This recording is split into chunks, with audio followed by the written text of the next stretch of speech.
Charlotte Motor Speedway. They're lean, they're mean, they're 5 to 7 horses, a man and machine. They're 4 wide before they start to slip and slide. The Coast2Coast Racing League 350A Modifieds, Pro Late Models, and the 360 Sprint Cars.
We are live on the Coast2Coast Racing Network here at the Weed Sports Speedway. We're here for, as always, Hometown Heroes presented by Flatline Racing Bodies. But first up, the A&J Custom Sprints 305s. And not a lot of guys coming out to play right now, but two you don't see, Clay Christopherson, Patrick Spangler, so bump that up to 14 here.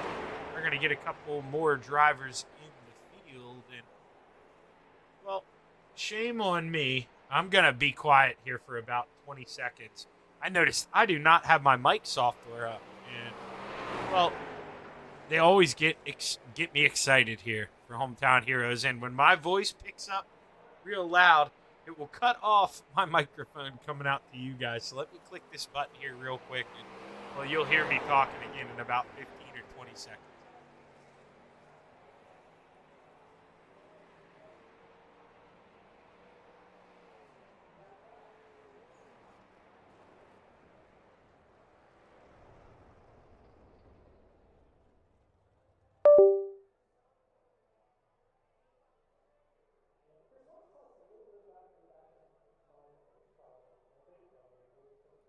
Technology, wonderful. Sometimes not so much here, but we're going to get ready to roll. I would imagine there in about 30 seconds or so, we should hit close to 7 o'clock, and Dino's going to roll it right on time here tonight. These ones The 305s have been going pretty quick here. Not a lot of messing around. Not a whole bunch of power in these things, so it kind of, go-kartish almost. You got to really send it in if you want to drive it around. You see Patrick, he's probably full throttle there, went through the slick. Didn't matter. Stuck. See, guys probably want to putt these things as close to the inside wall as they can come qualifying. I would imagine that's going to be the quickest way around here. But we'll see here as you see warm-ups come to a close and we get ready to go into our A&J Custom Creations qualifying here for the 305 sprint cars. Let's see who pulls out on the racetrack first. Of course, the 31 of B-Temp, Brandon Templeton. Nobody beats this guy out on the racetrack. See what the Got Your 6 Racing Network 31 can do here as he rolls out of 4, ready to take the green flag. Lap number 1 about to kick off. Gets as close to the inside wall as he can in that 31. Maybe lost a little more traction than he would have liked. Let's see what lap number 1 shows here for the 31. 13.52, but quick time for the driver of the 39, the high side banger, Patrick Spangler. He comes around lap number 2, can improve, but so far doesn't need to. Still at the top of the charts, Dino comes around, can improve second lap. Can Mr. Wednesday Night improve his second time around? He's currently 4th. Brian Moore Sr. gonna move up to P2 and 100 grand with sector 1. He takes P2 from Brian Moore, knocks him back to 3rd. Can Grandy improve? Slower through 1, slower through 2. He's going to stay P2. Let's find the driver of the 51. Well, he's putting his way around here. Clay Christopherson is going to come out here, qualify last, get a little bit of TV time. He knew I was going to get a kick out of that. Let's see what the 89 of Mason Hine does his final time around. P11 for the 89. And putt continues to putt that 51 around. He's going to qualify P14. He put in a blistering lap of 27.38. And he needs to go back there. He needs to get a drink, cool himself off after blazing around that quick.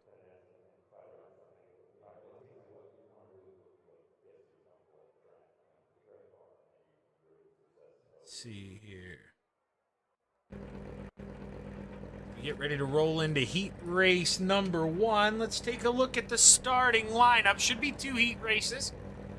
Rounding out the field, the mayor in the 75, Steve Bixler. Row 3 to the high side, the 89 of Mason Hine.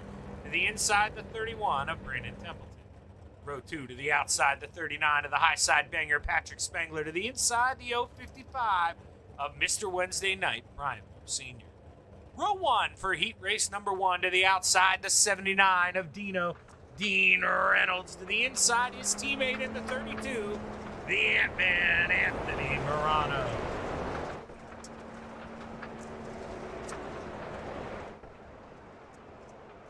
Anthony Morano getting the lineup on the pole here for heat race number 1. Let's see if he can take advantage. Starting position is, not everything here at Weed Sport, but, man, it's about 80% of it. If you could make it easy on yourself, go out here and collect a win in heat race number 1, it would really, really help take the pressure off your shoulders. See those 2 teammates on the front row fight hard for it, but they can't fight too hard. Because that 055 of Brian Moore Sr. and that 39 of Patrick Spangler are going to be there to pounce. That row number 2, that is a dangerous row number 2. Not what you want to see in your rearview mirror. If you're Dean Reynolds or the Magic Ant-Man there, Anthony Morano, as we roll through 3 and 4 for the final time. The Steve King Foundation pace car will pull off. You see the green flag is high. It's ready to fly. We've got 6 laps to play in the clay at Weed Sport Speedway. Heat race number 1 is underway. Anthony trying to take advantage of the shorter way around. Dino trying to mount up a charge on the high side. What can he do here? He gets into the outside wall. Dino is trying to hold on at this point, but the high side banger, 4th to 2nd. in the early going here. Can the 39 go hunting here? Can he find a way by the 32? As Brandon Templeton looking for that fourth place spot. He sends it in. Patrick Spangler gets into the inside wall. Dino goes around. Brandon Templeton just got Brian Moore Sr. Now he's looking after the 39 here. Patrick Spangler got to the inside wall pretty hard. Brandon Templeton trying to find some grip, drive up under him. He just can't. Patrick Spangler holds on for the time being. But there's 2 laps to go for the leader in the 32. Anthony Morano looking good out front. 3/4 of a second lead. You got to think he's got this locked up. Dino would need a big sit really to make an imprint on this 3/4 of a second lead. And as the white flag flies, there's one more trip around for the end there. Anthony Morano, final time through 3 and 4. He sees the checkered flag wave, and Anthony Morano parks the 32 on the top step here for heat race number 1. He's going to start on the pole. Dino, Patrick, Brandon, Brian, Steven, and Mason are going to be your inside rows here for the feature with only 2 heat races. That's something I kind of forgot to mention here. So heat race number 2, winner will start on the outside of the front row for the feature, and so on and so forth behind. Second will be outside of row number 2. You can do the math. Clay Christopherson rounds out the field here in heat race number 2. Row 3 to the outside, the 161 of the Desert Demon. Terry Landis to the inside, the 513 of the Brewer Two Piece, Jim Parker.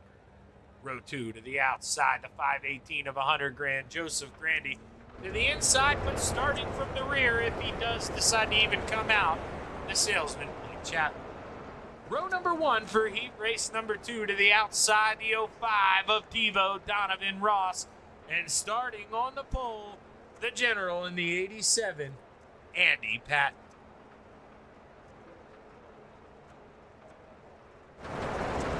Roll around here. Should do the 2 laps. I don't think Weed Sport is one of the tracks with the less pace lap command yet. iRacing took some of those away from us. We'll roll around here one more time.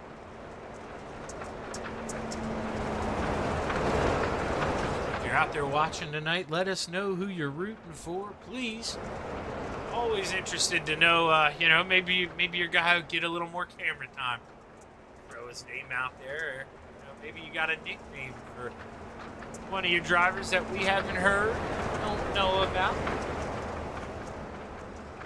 We're going to see that Steve King Foundation pace car get ready to pull off here as we roll through 3 and 4 for the final time. 6 laps to set the outside starting rows for tonight's features. The green flag is high. It's ready to fly. We've got 6 laps to play in the clay at Weed Sports Speedway. Devo trying to mount a charge, but Andy, shorter way around, has the advantage so far in the 87. Comes up across the nose of the 5. They both tighten up. They get the outside wall, and just like that, 100 grand in the 518. Welcome to the lead, Joseph Grandy. Jeff Barker trying to hook up, but here comes the Desert Demon, Terry Landis. In the 161, what can he do in that purple Jeters machine? We go off the nose here of the 161. He tries to take a peek to the inside. Can't get it done just yet. Terry gonna have to put his head down and try to go back to work here. He's running out of time because the 518's coming across the line, and we've got 2 to play. Only 4 drivers survived there after that lap number 1. Clay Christopherson took it easy in qualifying, but has slowly reeled in the 161, and with the white flag in the air, do we see Clay make a move here? Final time down the backstretch for the 518. Joseph Grandy through 3 and 4. He sees the checkered flag, and he takes it here for heat race number 2. Barker, Landis, Christopherson, Patton, Ross, and Chapman round out the field as we step away for a minute here on the Coast to Coast Racing Network. We'll be right back with your &J Custom Creations 305 Sprint Car feature right after this.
live on the Coast to Coast Racing Network here. Just 20 seconds separate us between us and our first feature of the night here, the A&J Custom Creations 305 Sprint Cars. Should have 14 drivers in the field here. Only 10 drivers have put in a lap in warm-ups. Brian Moore Sr. is the quickest. Brandon Templeton, Blake Chapman round out the top three.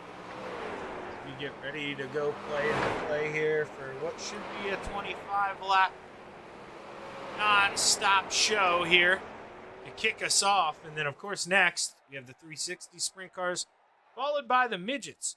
So don't go anywhere. It is going to be a good night of racing here on the Coast to Coast Racing Network. Let's take a look at the starting lineup. Running out the field, the 20 of the salesman, Blake Chapman to the outside of row 7, to the inside, the mare in the 75, Steve Bixler. Row 6 to the outside, the 05 of Devo, Donovan Ross, to the inside, the 89 of Mason, hit him with the hind. Row 5 to the outside, the 87 of the General, Andy Patton, to the inside, Mr. Wednesday Night in the 055, Brian Moore Sr. Row 4 to the outside, putt-putt, Clay Christopherson. To the inside, the 31 of B-Temp, Brandon Templeton. Row 3 to the top shelf, the Desert Demon in the 161, Terry Landis. To the inside, the 39 of the high side banger, Patrick Spangler. Row 2 to the outside, the Brewerton Beast in the 513, Jeff Barker. To the inside, the 79 of Dino Dean Reynolds. Row number 1 for your 25-lap 305 sprint car feature here, presented by A&J Custom Creations. To the outside, the 518 of 100 grand, Joseph Grandy. And starting on the pole, the Ant-Man in the 32, Anthony Morano. 25 laps before we get to crown tonight's first winner. Will it come from the front row? I'd say if you're a betting man, pretty good chances the winner comes from the front row, but you can't sleep on a couple of these other guys. That's for sure. Just not going to be easy here in the 305s. Not a lot of power to help, manipulate your way through the field. So you really got to be smooth. You got to keep up momentum, and if the guy in front of you makes a mistake, you gotta make him pay for it as the green flag is high. It's ready to fly. We've got 25 laps to play in the clay at Weed Sports Speedway. Your 305 feature is underway. Good jump there for the 518. Takes the early lead. Anthony Morano goes up and shuts the door. Holds on to P2 for now. But man, Dino and Barker, a little contact. Hard into the outside wall and no caution flag. Waves. We continue here. Dino in the outside wall. Nowhere for Blake Chapman to go. Terry Landis on the inside. Dino stuck to the outside. Caution flag finally waves. And we get to go back and break down what happened here. But kicked off with not here. It didn't kick off. We saw where it kicked off. Dino slides up a little bit. Kisses the left rear of Barker, who, when he comes back down after the contact, gets back into Dino. Clay, he thought he was going to make it there. A little bit of contact. Gets hit again there from Dino when the right front doesn't work. But boy, man, lots of nonsense here. Let's see what happens to the 161. That was, he just contacted him and Brandon Templeton. That's what hurt Brandon Templeton. Went down to the inside there. Man, carnage early here at the Weed Sports Speedway. Until you kind of learn the guys around you, where they're lifting, where they're going to drive, you expect that to happen a little bit. But, man, we didn't expect Patrick Spangler to go from 5th to 3rd that quick. And now you got to count this driver of the 39 in this thing. He is definitely going for it. Anthony Morano, look at that new logo on the wing of that thing. A little Shaggy TV on there from some of my FTM friends. I really appreciate that. It looks good up there. I mean, obviously it looked pretty freaking good without it, but you add that on there. makes it look that much better, and I appreciate you for that, Anthony. Joseph Randy. That, you know, it reminds me of that Zemco paint job. I always say that with the 518. There's sometimes it's a similar looking car that used to run at Port Royal. They had a white version they would do too.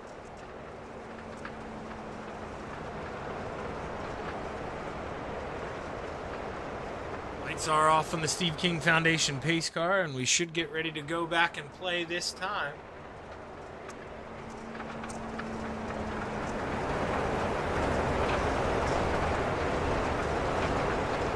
See the Steve King Foundation pace car dive off, and the green flag is high. Joseph Grandy just has to wait to drop that hammer. He does.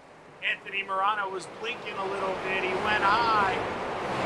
Hopefully nobody got any blacks, but Anthony Morano, not the time you want to have that hiccup. He falls from second to the back, and welcome the high side banger to P2. Patrick Spangler on the move. Jeff Barker rolling the outside here, trying to reel those front two in. Plenty of time here at the Weed Sports Speedway, so you don't have to be too aggressive.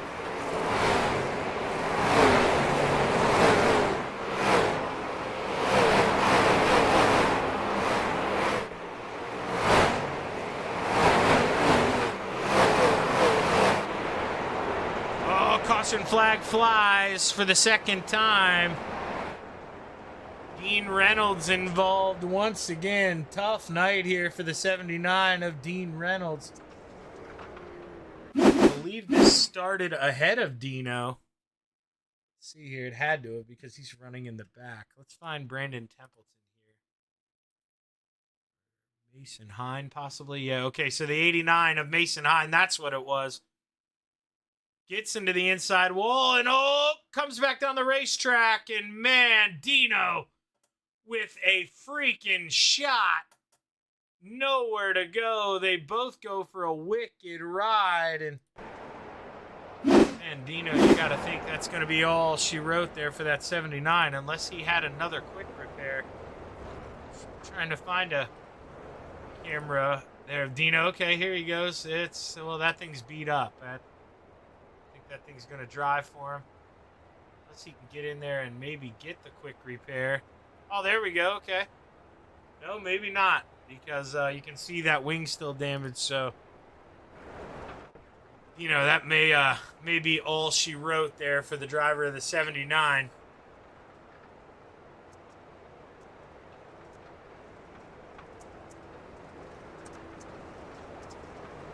You only get that one quick repair, so I think Dino is going to be in a little bit of trouble. They're able to fix that wheel. That's the most important thing. Wing looks a little sick, but Dino's back out there on the racetrack, and we'll have to see what that 79 can do. We roll through 3 and 4 for the final time. Have to see if Joseph Grandy can fight off the high side banger as we're back underway. Joseph drops the hammer. 19 laps to go. Randy with a good run there, but man, the battle heating up back here. Anthony Morano trying to get back on the chair here after he fell off with a little connection issue to the outside of Donovan Ross. Completes the pass. Anthony Morano back up to the top 5.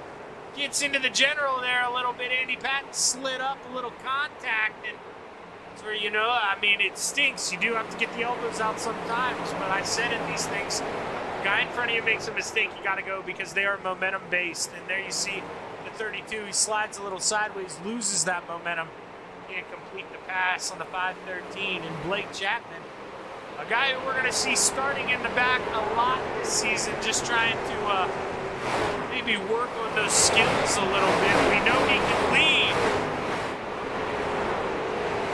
but it's one of those things where, you know, he's not stuck in traffic that often. In the 32, Anthony Morano, you see him get into the wall there, no caution, able to continue. Clay Christopherson now down in the inside wall, and we're back under caution. See what happened here to the 51. We'll get a good view there of the 32. So He got in the outside wall. Brandon just comes up a little bit. Maybe thought he was going to be clear. Thought he was going to go around the outside of the 161, but Clay just didn't hook up. He got caught there. Tough break. The 32 of Anthony Morano, he's on pit road. He's about to pull off here. Dino back up there, going to get that thing worked on a little more. Try to straighten everything out, I guess. Might as well. Really got nothing else to lose if you're Dean at this point. Already back towards the back. Car probably not handling up the standard, so you might as well just go in there and keep wrenching on it every single chance the drivers give you here.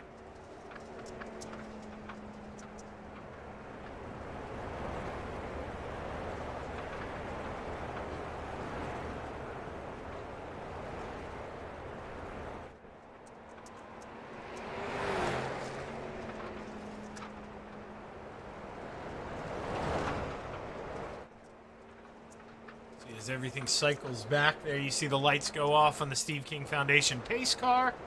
And Joseph Grandy set to lead the field to the green in the 518. And he hold off Patrick Spangler. Can Jeff Barker get into the mix? Can Andy Patton possibly? Or looky there in fifth. You got the salesman Blake Chapman. I mean, any one of these drivers in the top 5 could bring this home.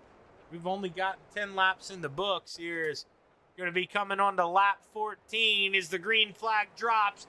Grandy drops the hammer. We're back underway.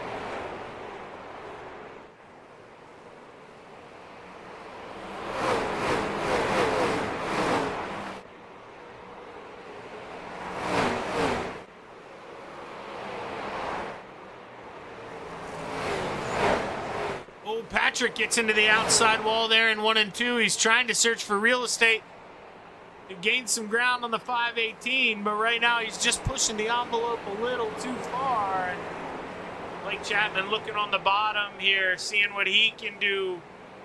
Cuts it down, though, loses momentum. And now Donovan Ross to the outside. Blake trying to make the money back in 3 and 4. And he does. He beats the general to the line. He knows he's got to get up top, though. He goes up, he slams the door shut in Andy's face. That's what he had to do. And for now, he continues on. But Dino back here in the back, I heard somebody getting in the wall. He's not having a fun time there in that 79. And Joseph Grandy is getting closer lap by lap. Grandy with 9 laps to go. Man, he is really driving this race car. Another caution flag. You can see on the bottom of the screen there, Anthony Morano involved. Couldn't tell who else there. Let's go back. Let's take a look. I think it starts with the general here in the 87.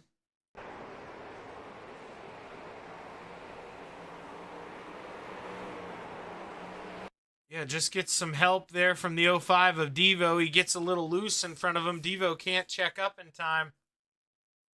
Terry Landis. Oh, he gets into the side of Brian Moore Sr. And this is where we see more cars involved there. Anthony Morano flips wildly to the bottom. I believe that's... that was Steve Bixler involved in that, getting sent to the bottom. Lots of cars. There are not, unless you're one of these maybe 4 or 5 out front, you have experienced some troubles here tonight at the Weed Sports Speedway. So have to see if drivers can calm it down here, bring home the last 8 laps under green flag. They're going to need a little more help. Lights are off on the Steve King Foundation pace car, so we'll be rolling them back green this time by.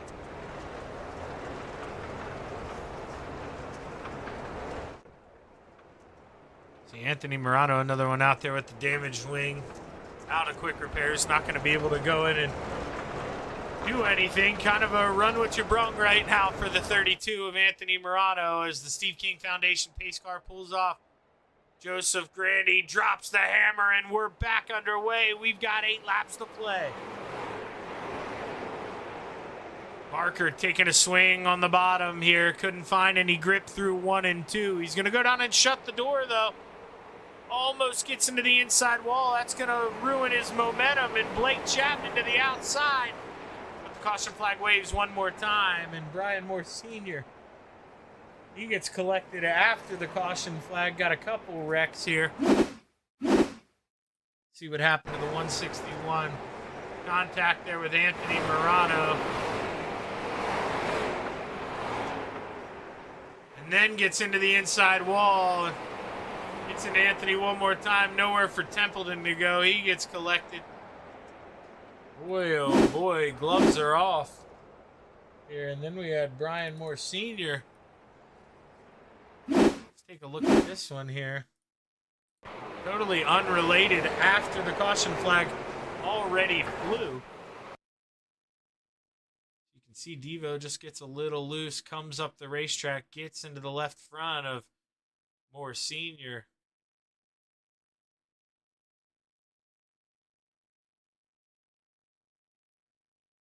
See that Young Gun Creations 055. I can't tell if that right front was broken or not. Definitely not what you want to have happen to you there when the caution flag flies. He is going to lose spots because of it as he's lined up on the tail end of the lead lap now. So definitely not what you wanted to happen there if you're Brian Moore Sr., but sometimes it's out of your control and you can only play the cards you're dealt. So Brian just going to have to put his head down, try to get some more back here in the closing laps as the lights are off on the pace car and we get ready to go back racing here at the Weed Sports Speedway. 5 cautions and 19 laps so far. So a tricky racetrack here tonight.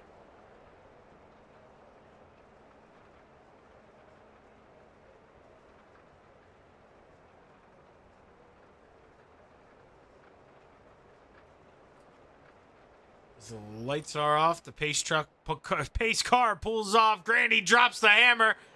We've got 6 laps to go here at Weed Sport, and Jeff Barker, oh, it looked like he was going to make a move to the inside, maybe clip that wall a little bit and allow Blake to get that momentum build up. Going down the backstretch, Blake Chapman to the outside, but give it to the beast. Jeff Barker, though, losing this battle through 1 and 2. He watches the salesman go down and shut the door. Blake Chapman feeling like home at the bottom of 3 and 4. And he's got his sights set on the leaders here, but he's only got 4 laps. Can he try to go get by the 39 of the high side banger? He's looking low, side by side, coming to the line. Blake giving it all he can here, trying to drive the wheels off that 20, trying to get around the 39, seeing if he can't go play with Grandy a little bit. But we've got 2 laps to go, and Joseph Grandy feeling like $1 million out front watching this race behind. White flag in the air one more time around for the 518 as the battle is on for P2. But we can't take our eyes off the leader. Final time through 3 and 4. Joseph Grandy brings home the checkered flag at Weed Sport, followed by Spangler, Chapman, Barker, and Ross, your top 5. Blake Chapman, after able to come through a messy field, get up there to 3rd. The high side banger holds him off, but $100,000. Joseph Grandy gets it done here. He parks it on the hill. Congratulations to the 518 of Joseph Grandy. So let our drivers catch their breath here, get a drink. We'll pull them up for their interviews.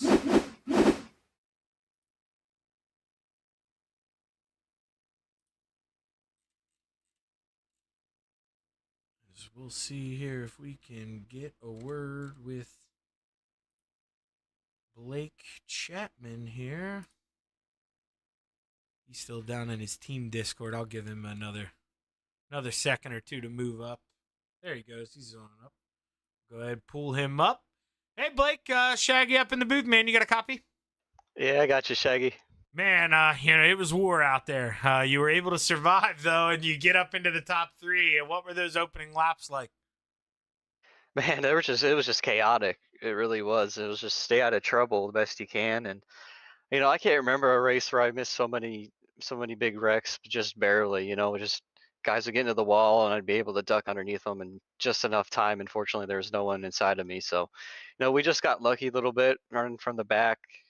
Coming up through the field to avoid those wrecks. But we were able to do that. Then we found a little something on the bottom there in 3 and 4, made up some ground. We were able to pass some cars and end up on the podium. Yeah, I'm glad you did mention their 3 and 4, Blake, because I was going to say that. I'd see you try to go for it in 1 and 2. If you're stuck down there, you have to. But it just seemed like, man, if you would try it in 1 and 2, you would kill all the momentum in that thing, and then it would take you a couple more laps to be able to come back at them in 3 and 4. Was that kind of how it felt to you? Yeah, absolutely. On the 360s, I think if this track comes in like it did, I think the 360s you'll be able to run that bottom in 1 and 2. But that entry to 1, you have to get the car so sideways if you want a good run out of the corner. And these 305s, it just kills all the momentum. So 3 and 4 was good because we could keep the car relatively straight throughout that corner and keep our momentum up, and that's where we were making up most of the ground. But yeah, if you wanted to have any speed, you had to either have a slider line or top there in 1 and 2. Well, hey, man, you got to learn a little bit there for the 360s, as you mentioned. If the track age is the same, maybe we can see a little more bottom there in the 360s. But you did all you could here with this little go-kart. Not a lot of long green flag runs, but you're able to go up 11 spots, man, and park this thing on the podium. Hell of a job, Blake. You got anybody you want to thank? Yeah, I got to thank the family for watching. I got to thank all the guys out at KSR, especially Terry for running with me tonight. I got to thank Preston at Epsilon Sprint Wraps, Andy at AJ Custom Creations, and I got to thank, of course, Andy for sponsoring this Hometown Heroes 305 division as well. I got to thank Dean for the admin tonight, and of course, I got to thank Galen's Gourmet Popcorn. They got some of the best stuff out there. Dean just recently sent me some very, very delicious popcorn from there, so I got to thank him for that as well. And they got some of the best stuff out there. And if you're gonna order some, don't forget to use code CART, that's CART, at checkout for 15% off some of their very delicious popcorn. And I got to thank everyone involved in putting this league on, and you for broadcasting, Shaggy. Well, hey, man, good luck here with the hill climb in the 360s. We'll be rooting for you, Blake. Thanks, Shaggy.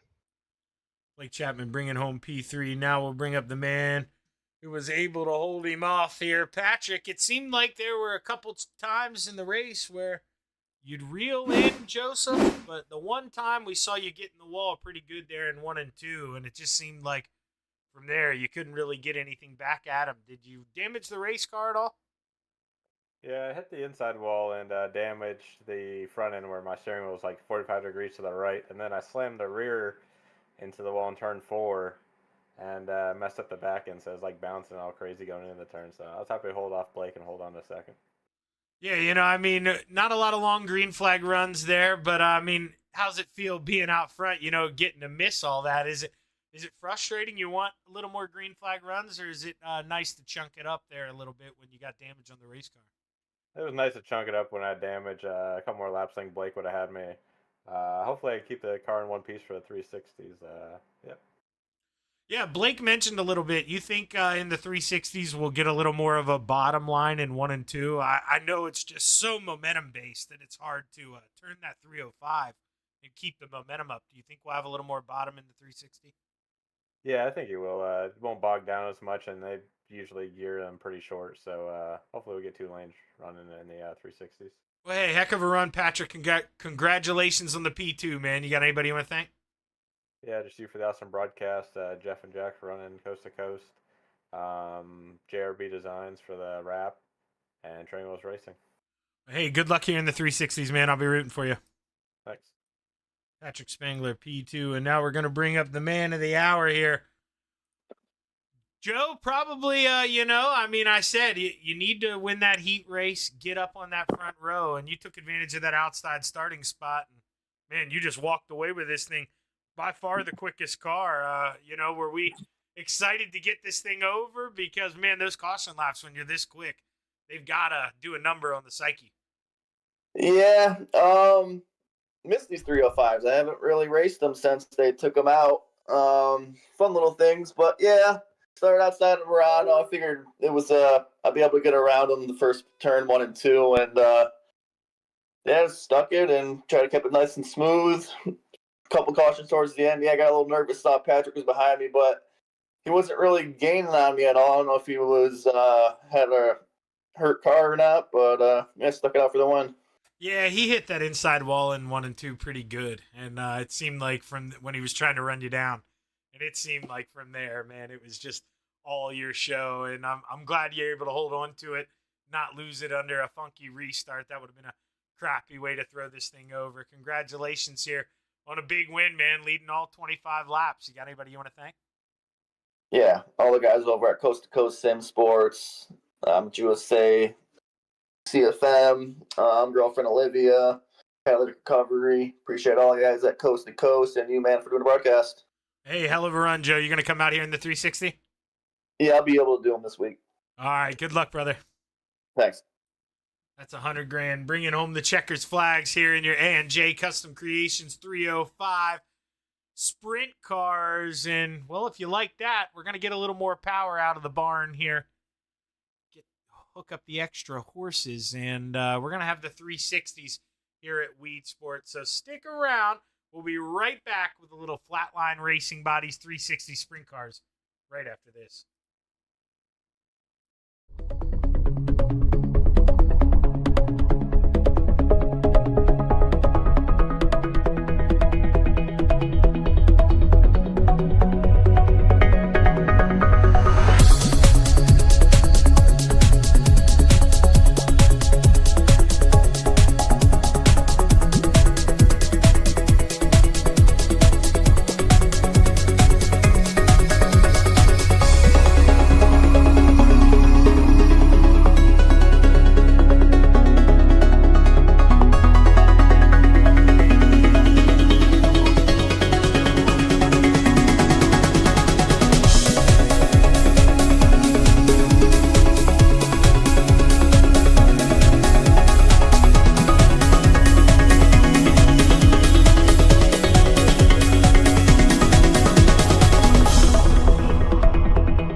It's time for another edition of RSN Trackside, powered by Bob Johnson Auto Group on Rock Sports Network. Kiss on the champion.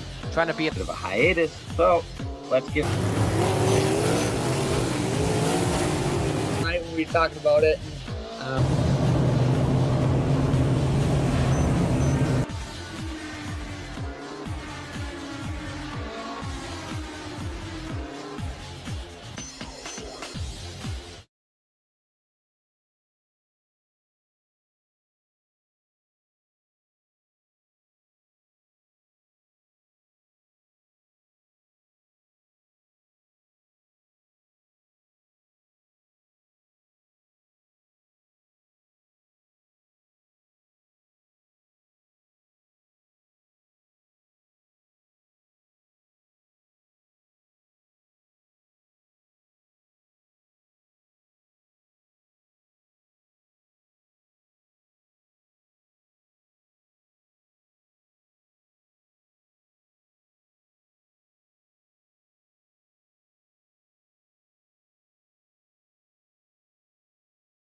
outpouring of love was amazing. These dollars had come together to support us, and we realized, no, we didn't want to use them for us. We wanted to use them to help others. The foundation has done so much for so many people. It helps any family that has somebody, whether it be a crew member or one of the drivers, that get hurt. We can help them to get through the situation. I was injured in a non-wing sprint car accident that broke my neck and left me with a spinal cord injury. I was in the hospital 8 months, and that got really, really expensive. So having that extra help to help push me and my family forward was a big deal.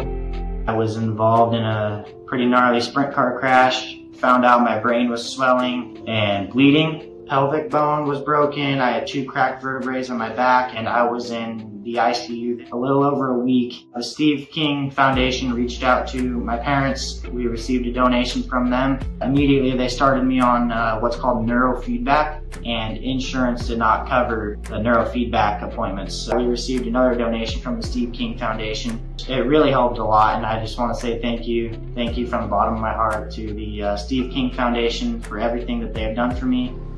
This last Sunday, I got to turn laps in my modified here. That was my first laps back in a race car since the accident, and I truly believe that if it wasn't for the Steve King Foundation, I wouldn't be able to do that or be where I'm at today.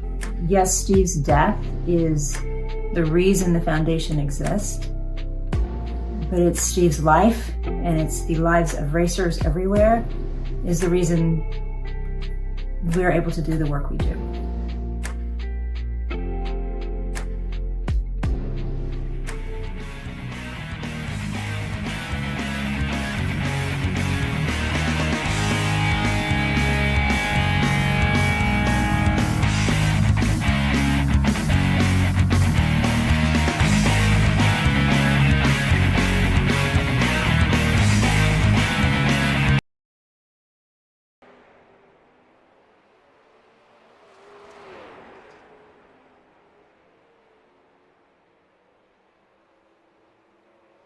We're back live on the Coast to Coast Racing Network here. Should be getting ready to roll into qualifying here any minute for the Flatline Racing Bodies 360 Sprint Cars. 11 guys signed up, or 11 guys have a time in, but 14 guys have signed up for this thing. So it should have 14 drivers in this once again. 2 heat races with 7 drivers apiece.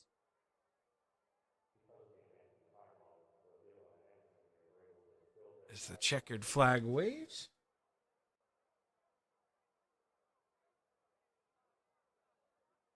We get ready to go into qualifying. Let's see here. No Brandon Templeton. He was only running the 305, so don't know who's going to get out on the racetrack first. Let's see. It's looking like it is going to be the 7 of Bob to Good. Let's see here. Maybe Dino. They're pretty close. See here, we'll ride with Bob here, lap number 1. Lap number 2, we'll go over to Dino. They were almost identical there. Dino purple through sector 1. Now back to green, green, green. Dean's going to take this pole, I'd imagine, at 1288. 500's faster than the 7 of Bob Good. What can Dino do this second time around? The 79 looking to improve. Does improve through sector 2. Can he improve the time? The answer is no. He's going to stay P5 as 100 grand. Has that 518 dialed in. He's at the top of the charts with a 1268. Blake Chapman, purple sector 1. Green sector 2. Quick time for the driver of the 20. Blake Chapman. Can he improve this second time around? Slower through 1, quicker through 2. Blake Chapman going to stay with that 12.58 as Devo Donovan Ross comes to a close. He brings it home P6. And Clay out there with another blistering lap here, looking to just slam one down their throats. I'm going to imagine this is in the 29, maybe 30 seconds. He's going to need a drink after this one. Let's see what it is. Look at that. 29.5. I nailed it. You know, right in the middle. I mean, you talk about nailing it. I know speed when I see it. And that 51 is hooked up here. That Weed Sport is Terry Landis. He's going to run out of time, not going to be able to qualify. We're going to get ready here for heat race number 1. We'll see our starting grid here when it's available. There she is. Running up the field, the 89 of Mason Hine. Row 3 to the outside, the 88 of the 888 of Steve Maurer. To the inside, the Macho Man in the 042, Tyler Wilson. Row 2 to the outside, the salesman Blake Chapman, who will start. He's not going to race this thing, actually. So ignore Blake Chapman. To the inside, the 518 of 100 grand, Joseph Grandy. Row 1 for heat race number 1 to the outside, the 513 of the Brewerton Beast, Jeff Barker. And starting on the pole, the 79 of Dean Reynolds. Dean knows this is the war here for him. If he can win heat race number 1, it's not going to be as amplified as it was in the 305s with importance. And, I hit the nail on the head there with that one. Grandy being able to start on the outside of the front row, bring it home. It's pretty important. It's not do or die, but it's, man, you got to help yourself out. And Dino pulling a wheelie here, trying to, get some heat in those rear tires. Maybe get some excitement going for the fans here. His office is right out of pit road exit. Oh, look at him. I mean, how else do you think he landed such a beautiful woman named Megan? It's because of it's those talents. He's willing to go out and just have some fun. He doesn't care that he could destroy a expensive piece of equipment. He's just out here having fun, and that's what the ladies like. Laid back. That's what the 79 is. Oh, Jeff Barker, he's trying to hog some of the ladies, though. He almost pulled a wheelie. Brewerton Beast getting some smiles there on the side of that 513. Never noticed that smiley face in there before.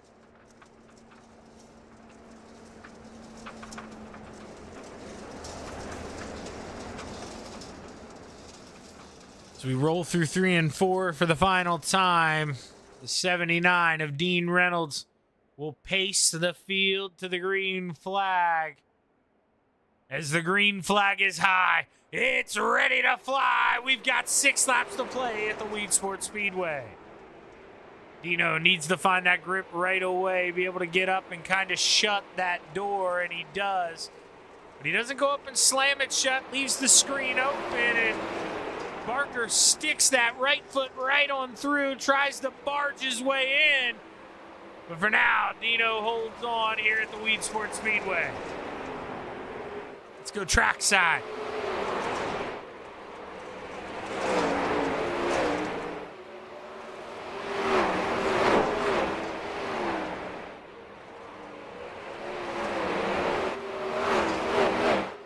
Saw Grandy there going down that backstretch, man, using up every inch of that surface.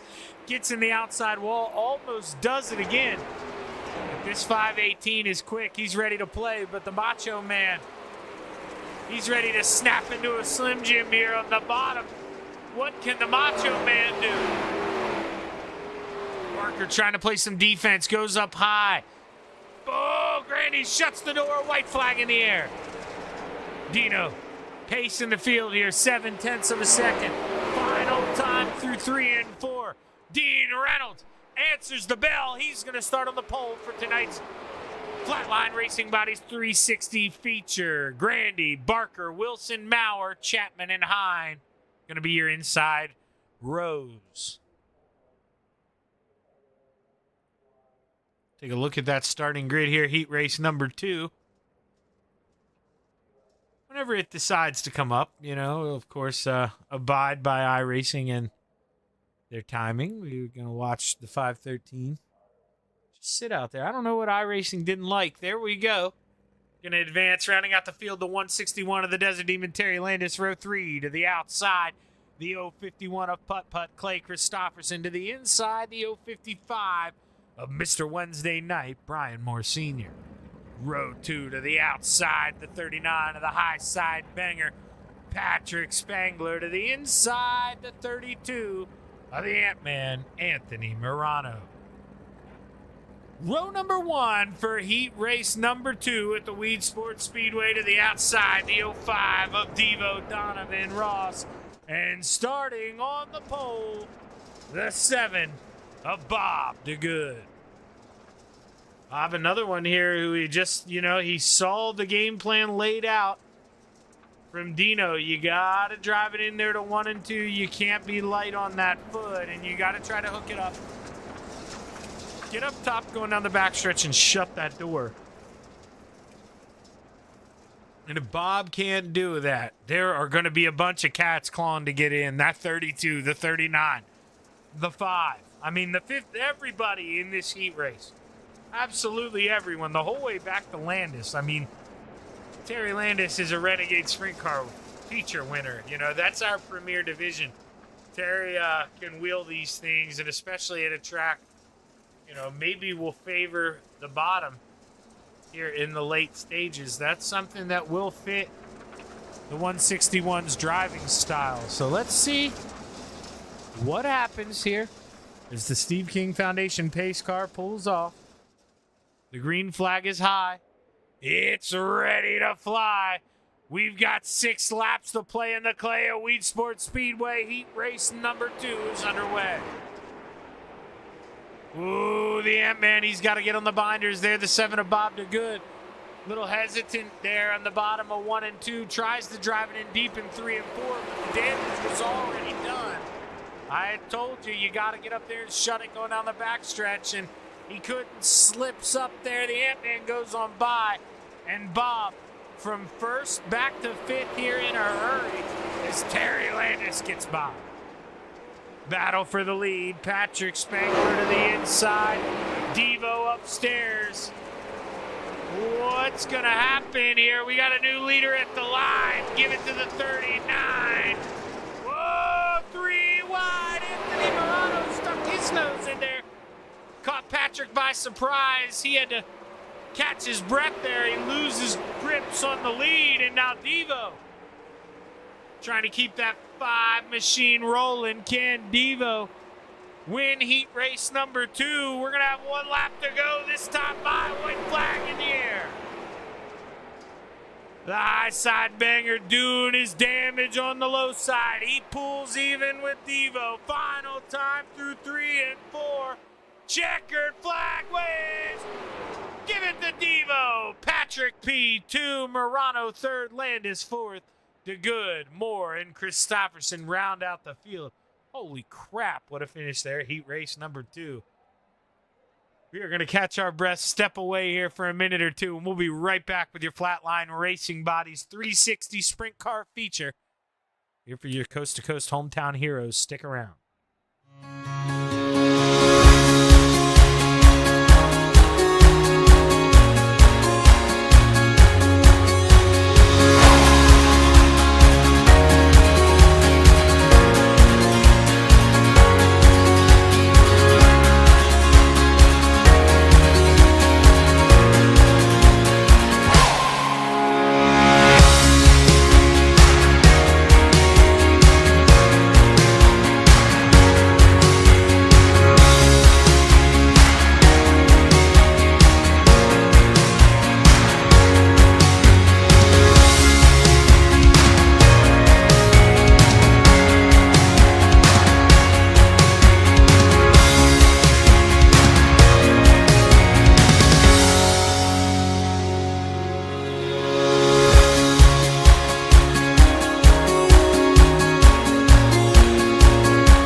We're back live on the Coast to Coast Racing Network. A little over 15 seconds here. We're going to get ready to roll into feature number 2 of 3 here this evening at the Weed Sports Speedway. This race and the next race brought to you by Flatline Racing Bodies. Appreciate you guys and what you do here for the Coast to Coast Racing League. Couldn't put on these phenomenal broadcasts without you, and we really do appreciate it. Now, with that being said here, let's get down to business. Let's take a look at this starting grid. If it decides it wants to pop up for us here. Of course it doesn't. Doesn't want to do it the right number. There we go. There's the correct number. Rounding out the field, the 051 of Putt Clay Christopherson to the inside, the 89 of Mason Hine. Row 6 to the outside, the 055 of Mr. Wednesday Night Brian Moore Sr. To the inside, the salesman in the 20, Blake Chapman. Row 5 to the outside, the 7 of Bob DeGood. To the inside, the 888 of Steve Maurer. Row 4 to the outside, the Desert Demon in the 161, Terry Landis. To the inside, the 042 of the Macho Man, Tyler Wilson. Row 3 to the outside, the 32 of the Ant-Man, Anthony Morano. To the inside, the 513 of the Brewerton Beast, Jeff Parker. Row number 2 to the outside, the 39 of the high side banger, Patrick Spangler. To the inside, the 518 of 100 grand, Joseph Grandy. Row number 1 for your Flatline Racing Bodies 360 Sprint Car feature. To the outside, the 05 of Devo, Donovan Ross. And starting on the pole, the 79 of Dino, Dean Reynolds. See if Dino's got what it takes here to keep the horses at bay, or if it's going to be a little too much starting on that inside. I think you got to think advantage Devo, and then, man, I don't know if I really want to be Dean right now, because then you got the high side banger to the outside, the 32. There's not going to be much room to fit in. If you're Dean, you got to nail this restart if you want to have a chance to bring this home. As the green flag is high, it's ready to fly. We've got 25 laps to play in the clay at the Weed Sports Speedway. Dean drops the hammer. He's looking to float up here. Can he shut the door? Doesn't need to. Look at all that grip down the backstretch. Shaggy shuts her mouth, Dino says, and he takes the lead here, lap number 1. Ooh, Jeff Barker there almost sent it in, got to the back of the 32. He had to get on the binders. That allowed the Desert Demon of Terry Landis to inch closer, and here comes the Macho Man, Tyler Wilson. Blake Chapman started this thing 11th, already up to 9th, as he's trying to work on what will be the Macho Man here for P8. Tyler Wilson goes down, shuts the door there in 3 and 4. And Patrick Spangler to the lead there through 1 and 2. The high side banger doing his damage down low. He got a good run through 3 and 4. I didn't think he'd be able to make it stick through 1 and 2, but he did. And the high side banger leads the way. Anthony Morano jumps up to P3, and here comes Joseph Grandy trying to recoup. Started 3rd, it's fallen back to 5th. Patrick Spangler, he's got the boys towed on him now here. He showed him the light on the bottom here, and now Dino going to go downstairs, try to follow that 39 around, and here comes the Ant-Man. Got Shaggy TV on board this week, trying to find a way around that 79. Anthony looks low in 3 and 4, battle on for P2, but he's going to have to wait. As Terry Landis, he tries to move that 161 on up. He's on the bottom. Can he find a way around the 5? Donovan too quick off the top of 4. And Blake Chapman looking to go upstairs, but the door got closed. Caution flag waves for the first time here in the 360s. Bob DeGood goes around.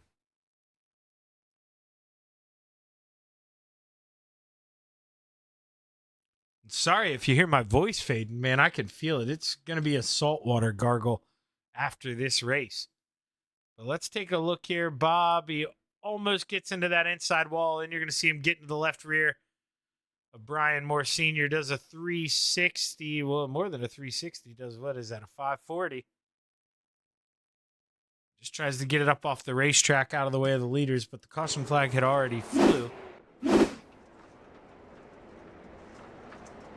That's going to happen. Just tough racing, trying to manipulate the bottom of the racetrack. You go down there, you almost clip that wall. I mean, we saw Patrick do it in the slower version of the 305 sprint cars, so it definitely is easy to do. It's not hard to go down there and make friends with that inside wall.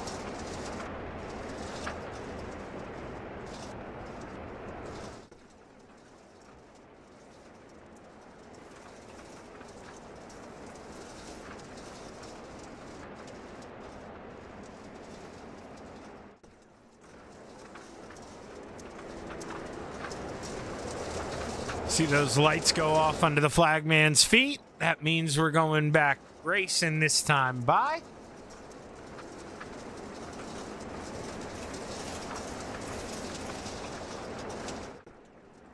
And Patrick Spangler is going to have to see if he can hold off Dino and the gang here.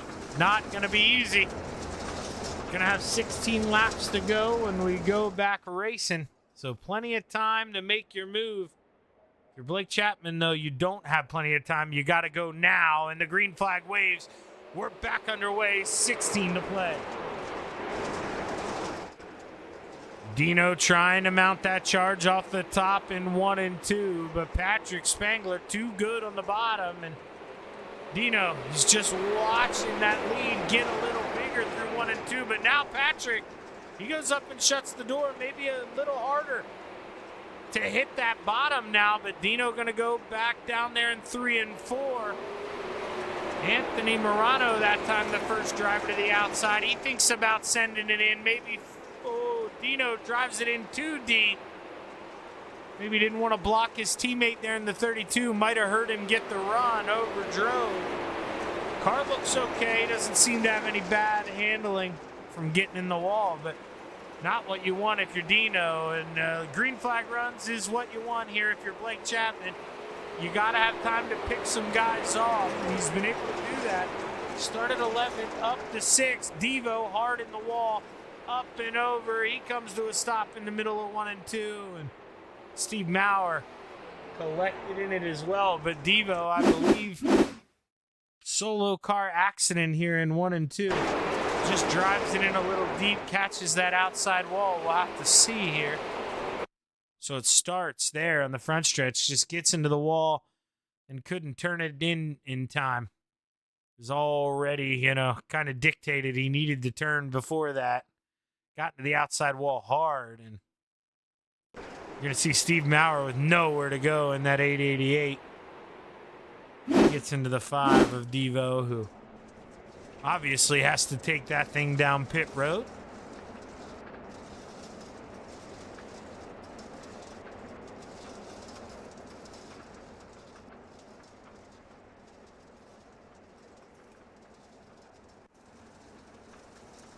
Patrick Spangler took the lead there on lap 4, I believe.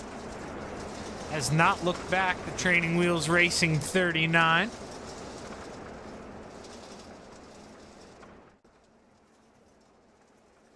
Got Blake Chapman slowly inching his way up into that picture. You can see the KSR 20 machine there in the inside of row 3. He started almost dead last, so you got to keep an eye out on the 20 here of Blake Chapman. It's my apologies there if you heard a little noise. Trying to adjust where I put my mic here. Trying to pick it up a little better. I had to tap it a little bit. But as the green flag is high, it's ready to fly. Patrick Spangler leads us to the green flag. Oh, and him and Anthony, man, they were full of beans there, getting all squirrely, and Joseph Grandy possibly pays the price here. we'll have to see what this looks like. You know, if he's having to check up because of that, if he gets hit in the rear end. You could see he's on the outside row number 2 here.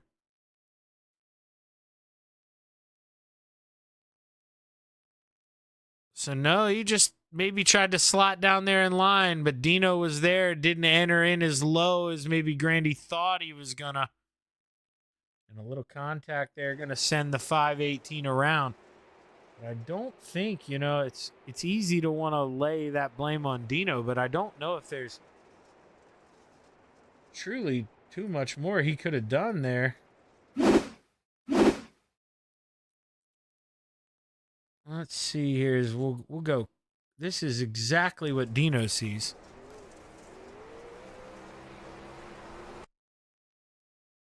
You can see he is trying to rotate that thing, but he had just come up to try to maximize the corner entry.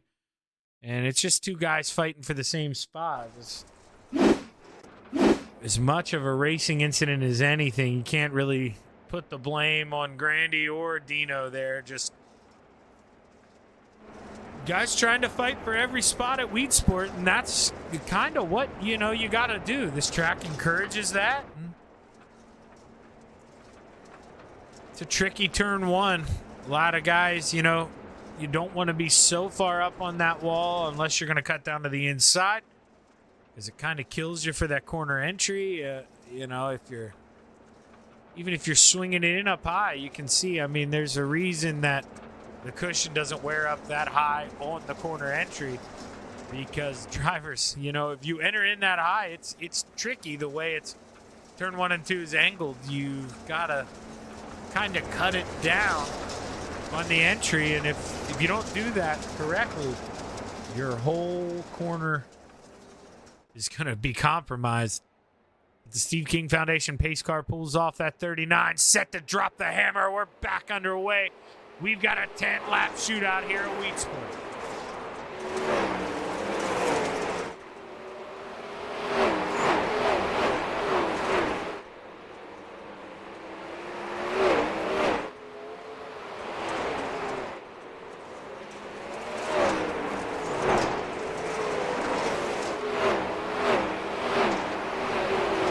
Blake Chapman to the inside here at Dean Reynolds. So we went trackside. Man, I love those track cameras. Dino trying to fight back, but he jumps the cushion, gets into the wall at the top of the hill there in 1 and 2. And Blake, he's been through this before, but he got here a little quicker this time. Finally up to third. His own Jeff Barker. He gets in the inside wall, and we are under caution here for the second time. And clicked the wrong one. My apologies.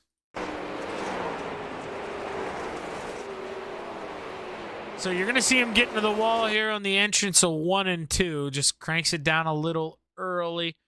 Tries to set him up as best as he can, but just kisses that wall. Goes up the racetrack. Nowhere for Terry Landis to go, who just drills him, flips up and over. Terry kept it in the ballpark. But lots of damage there on that 161 as we're back under caution.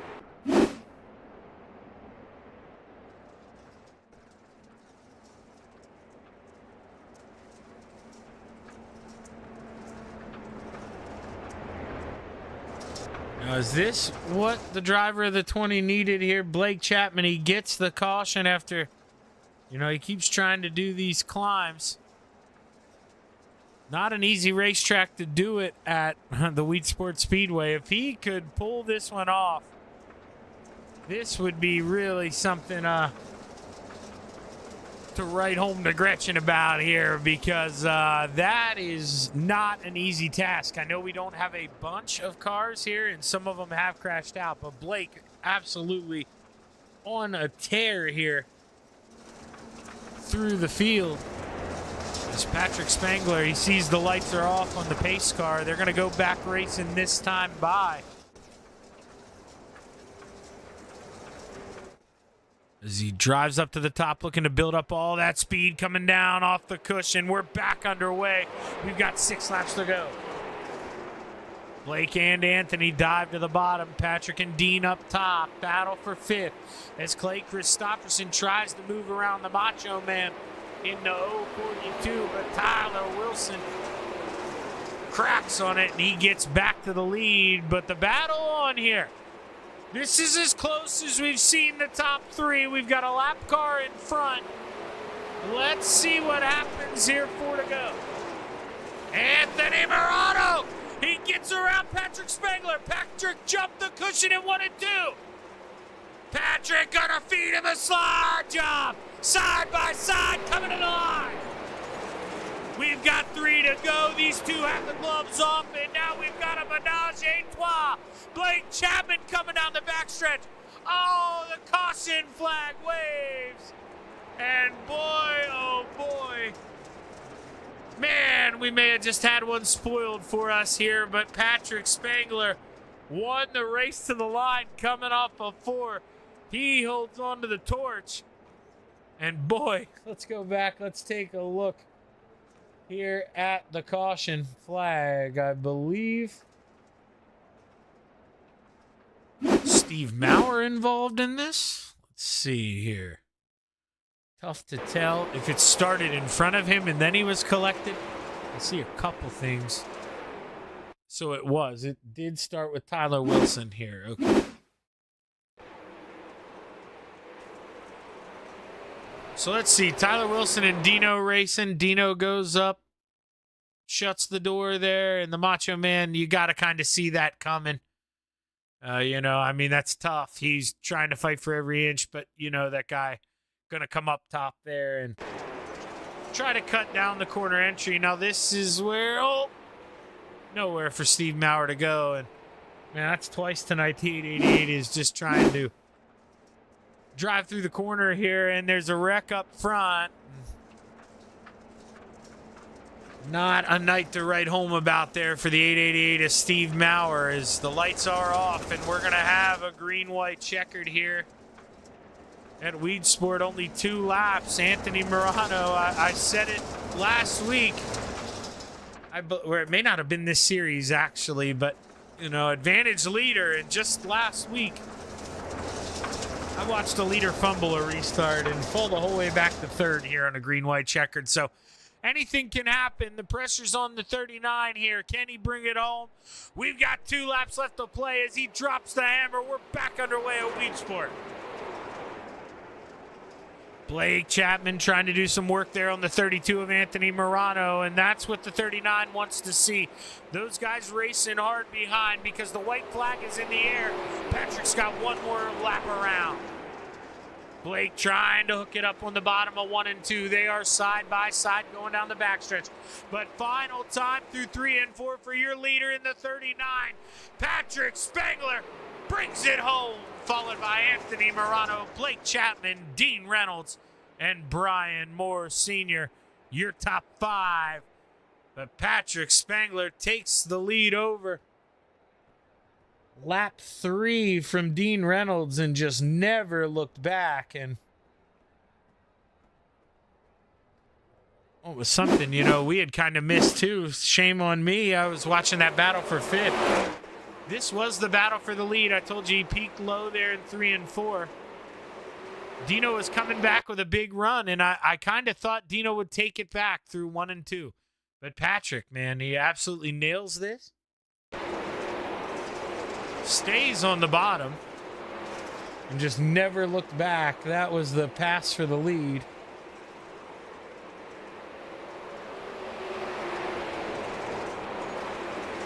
As we go back here, we'll try to get a word here with our top 3 drivers. Blake Chapman being that 3rd place driver. Let's go ahead and bring him up. Long time no see, Blake. Back-to-back P3s at a tough Weed Sport when you're trying to climb the hill, man. That's a pretty good show so far.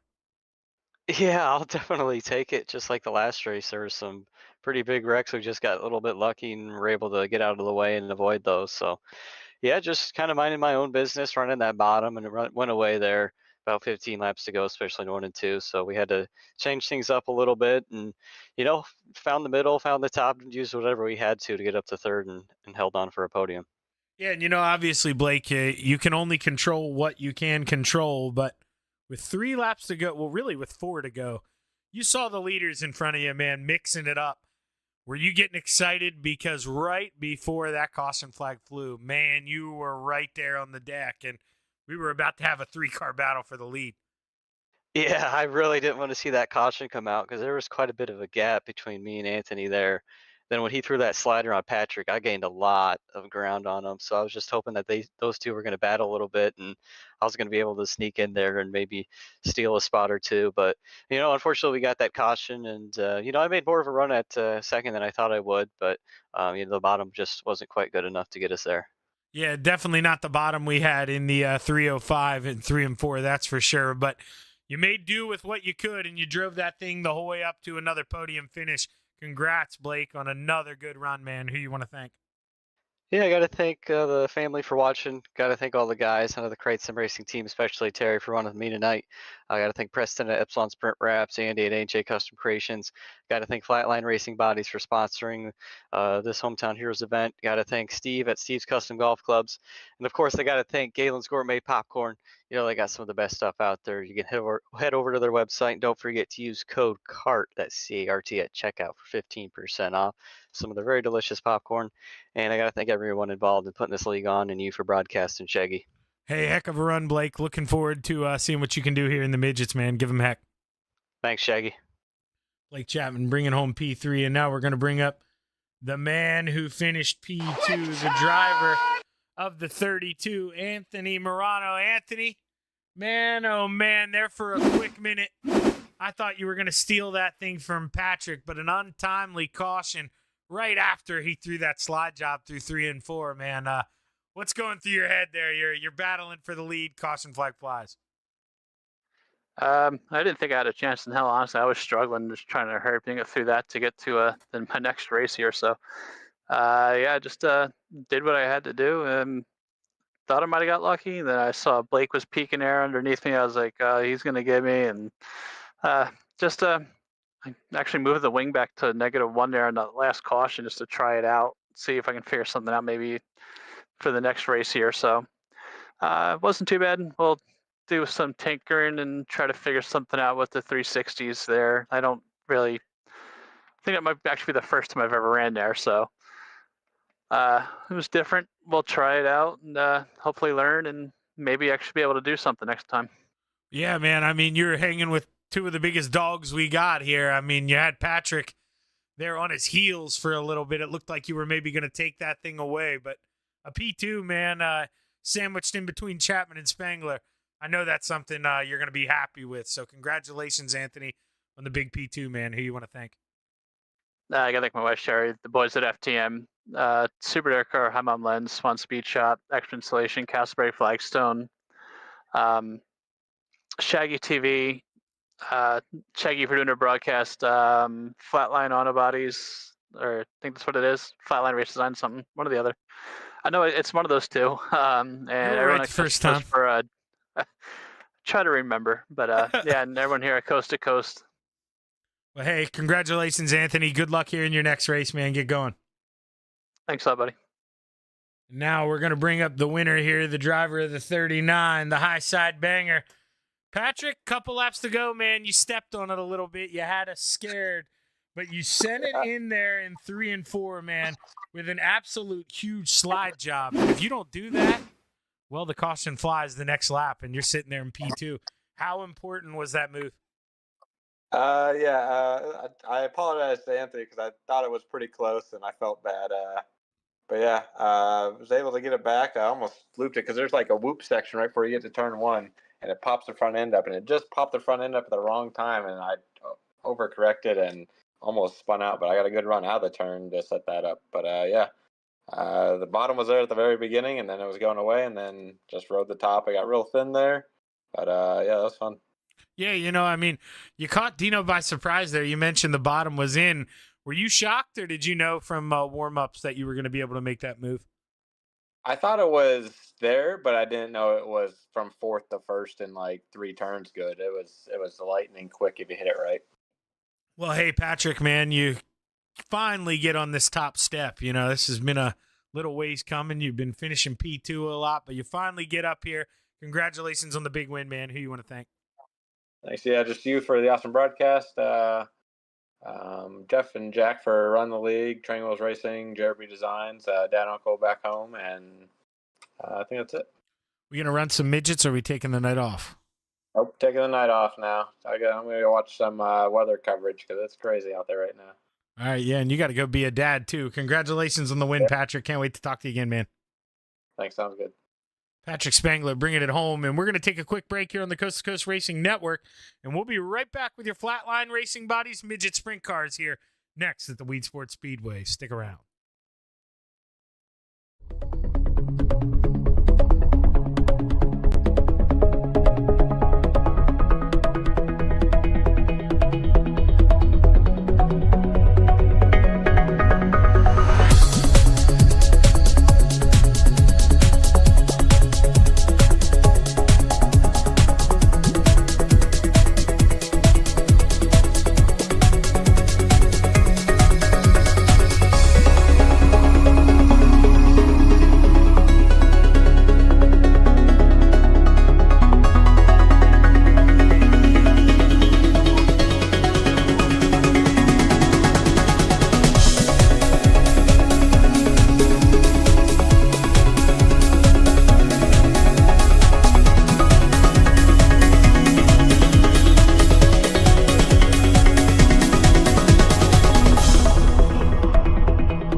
It's time for another edition of RSN Trackside, powered by Bob Johnson Auto Group on Rock Sports Network. Gets on the champion, trying to be a bit of a hiatus. So let's get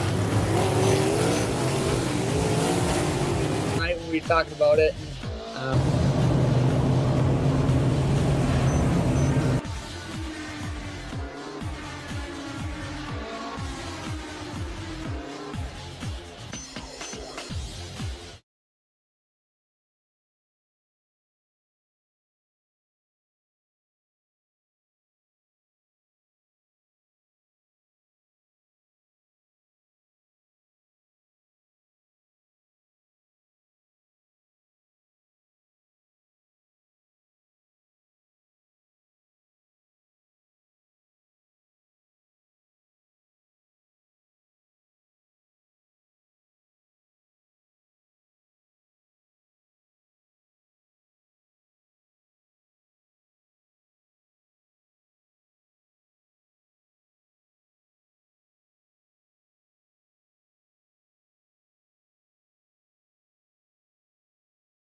Outpouring of love was amazing. These dollars had come together to support us, and we realized no, we didn't want to use them for us. We wanted to use them to help others. The foundation has done so much for so many people. It helps any family that has somebody, whether it be a crew member or one of the drivers, that get hurt. We can help them to get through the situation. I was injured in a non-wing sprint car accident that broke my neck and left me with a spinal cord injury. I was in the hospital 8 months, and that got really, really expensive. So having that extra help to help push me and my family forward was a big deal. I was involved in a pretty gnarly sprint car crash. Found out my brain was swelling and bleeding. Pelvic bone was broken. I had 2 cracked vertebrae on my back, and I was in the ICU a little over a week. The Steve King Foundation reached out to my parents. We received a donation from them. Immediately, they started me on what's called neurofeedback, and insurance did not cover the neurofeedback appointments. So we received another donation from the Steve King Foundation. It really helped a lot, and I just want to say thank you. Thank you from the bottom of my heart to the Steve King Foundation for everything that they have done for me. This last Sunday, I got to turn laps in my modified here. That was my first laps back in a race car since the accident, and I truly believe that if it wasn't for the Steve King Foundation, I wouldn't be able to do that or be where I'm at today. Yes, Steve's death is the reason the foundation exists, but it's Steve's life, and it's the lives of racers everywhere, is the reason we're able to do the work we do.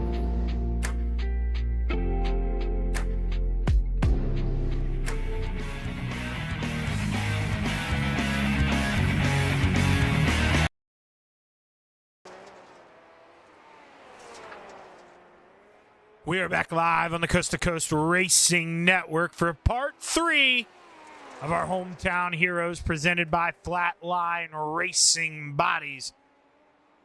And it has been war here at Weed Sport. Cars hitting the inside wall, cars hitting the outside wall, and cars hitting each other. So you take the wing off, that may make the recipe even a little more disastrous here, but we'll have to see. There's a chance, too. You know, the field spreads out a little bit, honestly, and that's kind of, I guess it's good, but a fear of mine at the same time. You know, you don't want it to get too single file. We want to see them slicing and dicing a little bit, but see the checkered flag waves on warm-ups, and we get ready to go into our Flatline Racing Bodies midget sprint car qualifying. You guys know by now who's going to be the first person out on the racetrack. Let's just go ahead and get to it. Oh, Jack tried. Look at how close Jack is, but he just didn't have it in him. It's not, Brandon, he's built different in that 31. That internet he's got, I guess, is built different. He is ready to go.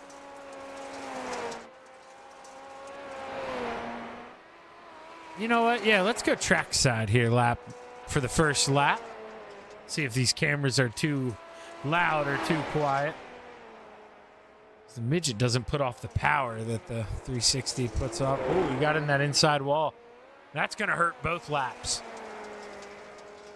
You know, it's not even going to count it there for him the first one. You see he's not going to show up. But it's really going to affect the speed there for lap number 1 coming to the line. So let's see what he does. You see slower through sector 1. Only going to be P4 for the driver of the 31. He's used to qualifying on that top step, but there's Jack Hitt, the gentleman coming out stamping his way. But let's keep an eye out here. The salesman, Blake Chapman. What can the kid do here as he works the bottom through 3 and 4? Green. What's it going to be? P2 for Blake Chapman. It was almost identical there with your leader. We're going to have to bring up iRacing to know what the real number is there. Not going to improve, not going to beat that out. Let's do that. I'm curious. So a 14.414 for the gentleman. And for Blake Chapman, a 4.24. And, well, right there's Jeff Barker, too, a 4.53. Wow. Those guys are all right there.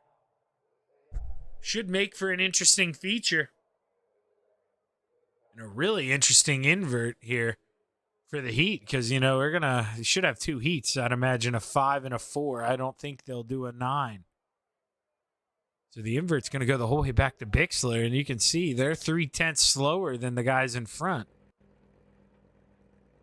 And that will possibly affect the way drivers want to, how deep they can drive that into turn 1 here on the opening lap. Let's take a look. Heat race number 1, 5 cars rounding out the field. The 888 is Steve Maurer. Row 2 to the outside, the 217 to the Gentleman Jacket. To the inside, the Brewerton Beast, Jeff Parker. Row 1 to the outside, the 161 of the Desert Demon, Terry Landis. To the inside, the 7 of Bob DeGood. Bob looking to take advantage here. This front row starting spot, remember, was up there at the start of his heat, I guess, and kind of got shook up out of the way. Couldn't really get it to roll there in the 360s, but maybe he can change his fate here in the midgets. But Terry Landis on the outside, that's not a guy you want there. He's not going to take it easy on you. Terry Landis knows going out and winning this thing is real important, and he will try to pounce. You give him any light at the end of that tunnel, he is going to go for it. So Bob is going to have to get that thing wide, maybe drive it in there a little deeper than he's used to in 1 and 2 to try to shut the door. If not, he's going to get swung wide open here. This is row number 2, the Gentleman and Jeff Barker. Boy, not guys you want behind you in a midget sprint car, that's for sure. But as the green flag is high, it's ready to fly. We've got 6 laps to play in the clay. Heat race number 1 is underway. Well, tough lap 1 there for Bob DeGood. Gets in the inside wall. Nowhere for Terry Landis to go. He pays the price. But Jeff Barker, he was right there to pick up the tab, and he rolls the P1. But he's got the Gentleman right behind him. He is your defending series champion. Jack Hitt knows how to drive these midget sprint cars. And it is not going to be easy to hold him off for 4 laps here around Weedsport.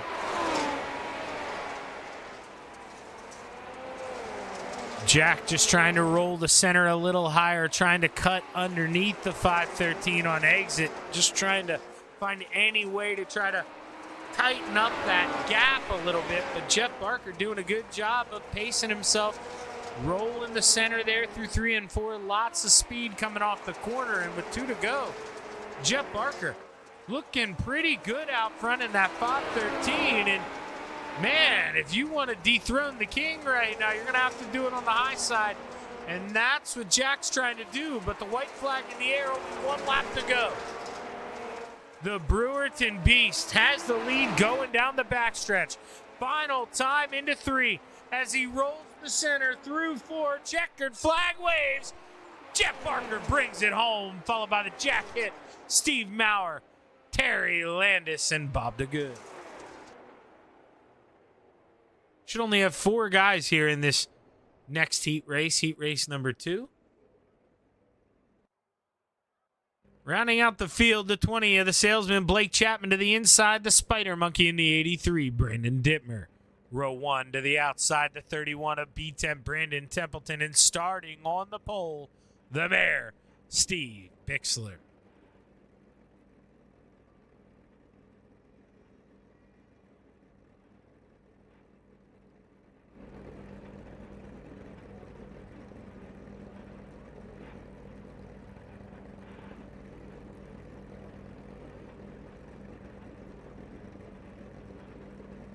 My apologies here. I'm trying to refresh the overlay. It does not want to work, so I am going to have to old school delete this and type it in real quick. So bear with me kind of being a little quiet here, but that's because I'm kind of scrambling.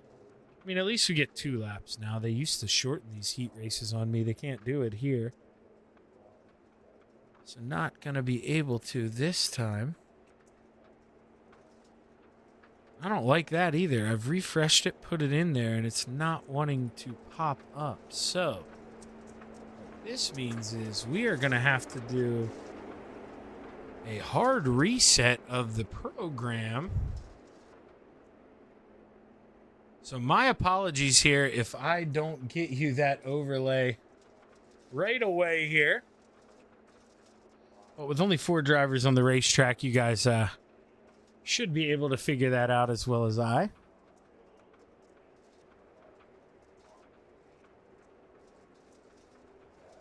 We'll see here.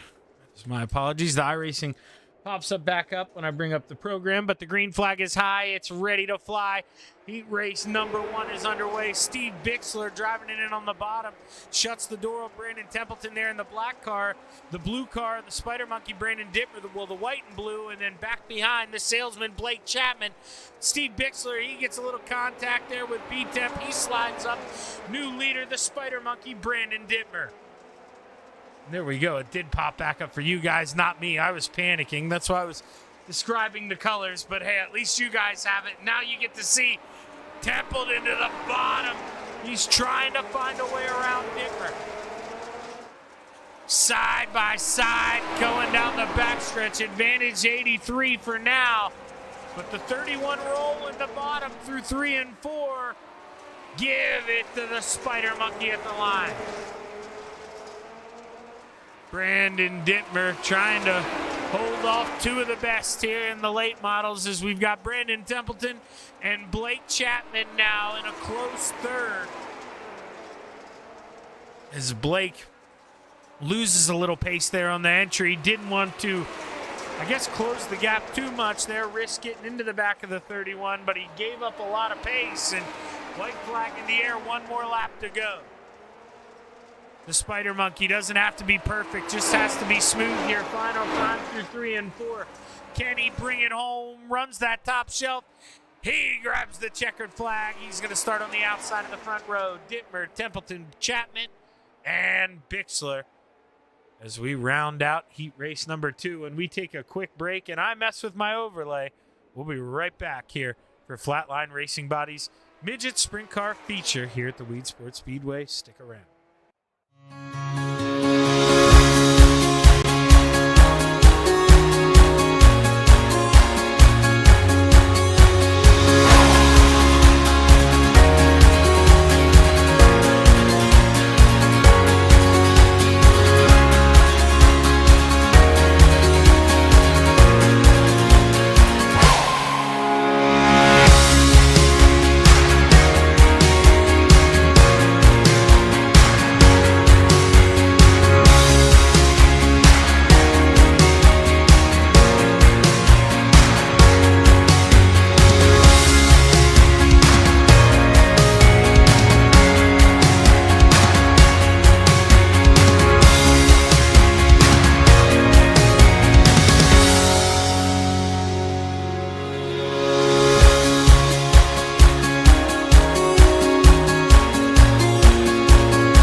We're back live on the Coast to Coast Racing Network here. A little over 20 seconds and we get ready to go play in the Flatline Racing Bodies midget sprint cars here at the Weed Sports Speedway. And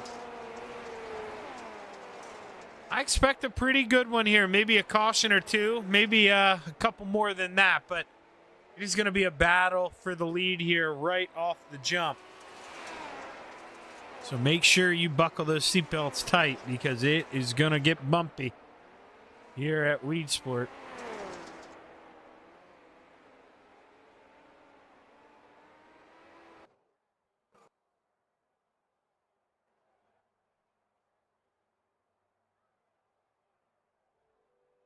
Let's take a look here at the starting lineup whenever I click the correct button. Oh, one of these days, I'm going to get it. I'll tell you. You know, one of these days, it'll all be put together. We'll have the magical show. But apparently, not tonight. Rounding out the field, the 7 of Bob DeGood. Row 4 to the top shelf, the mayor, Steve Bixler to the inside. The Desert Demon, Terry Landis. Row 3 to the outside, the salesman, Blake Chapman to the inside. Steve Maurer. Row 2 to the outside, B-Temp, Brandon Templeton. To the inside, the gentleman, Jack Hitt. To the outside of row number 1 for your Flatline Racing Bodies midget sprint car feature, the Spider Monkey, Brandon Dittmer, and starting on the pole, the Brewerton Beast, Jeff Barker. This could be, you know, nobody wants to be that guy to lay the curse, but I'll tell you, this could be the time here for the Brewerton Beast. It is tough to get around a guy that knows what he's doing, and Jeff, you know, he can hate on himself all he wants, whatever. I have watched this guy race hundreds of hours now, you know, with the broadcasting. I mean, he knows how to manipulate that race car. The biggest thing is going to be himself. He's got to stay smooth. You can't get too comfortable because that thing will bite you. You get too close to the inside wall, you got to be ready for everything. And Jeff Barker, we'll have to see if he's up for the task here as the green flag is high. It's ready to fly. We've got 25 laps to play in the clay at Weed Sports Speedway. Your Flatline Racing Bodies midget sprint car feature is underway. Oh, beating and banging back there. That's Steve Maurer getting pushed to the rear in the 888 with the battle on for the lead. Brandon Dittmer to the outside looking to take it early. He leads lap number 1. Jeff Barker able to slide up in line there, but Brandon Templeton now drives underneath in the 31 of B-Temp, trying to drop the sails there on that 31, let it catch the wind. He moves on up to P2. Brandon Dittmer, man, he is showing some good pace here. Still early, gonna have 22 laps to go, but the 83 looking good out front as the battle on. Blake Chapman to the bottom, trying to fish around for third here as he looks under Jeff Barker. Jeff goes down, gonna run the middle here, not give the kid a lot of room on entry, slides up in the center, and Blake grabs all the grip he needs, gets underneath. Still there. Him in the 513. Oh, they get the elbows out. Little contact. Jeff moves up the racetrack. He's going to lose the spot to Blake. Possibly another one here if the gentleman can move his way in. Oh, man. Jack Hitt takes a peek underneath, but now Terry Landis gets it rolling on the high side. The Desert Demon coming back, taking a big bite of the apple here. Oh, Dittmer must have lost it through 3 and 4. Brandon Dittmer, we got to go back and look at this pass for the lead here if I can find it. Can't right now, my apologies, but Brandon Templeton out front. Sometimes the software doesn't want to help me out either. But Dittmer, he was quick, must have just kissed that wall a little bit or maybe jumped the cushion and allowed the 83 to get on by, but there's still plenty of time if you're the 83. Here, Brandon Templeton to the inside, the Spider Monkey to the outside. Oh, using up every bit of that racetrack. Dittmer gets that right rear into the outside wall. Going down the front stretch, didn't slow him down enough here. He's still, oh! Oh!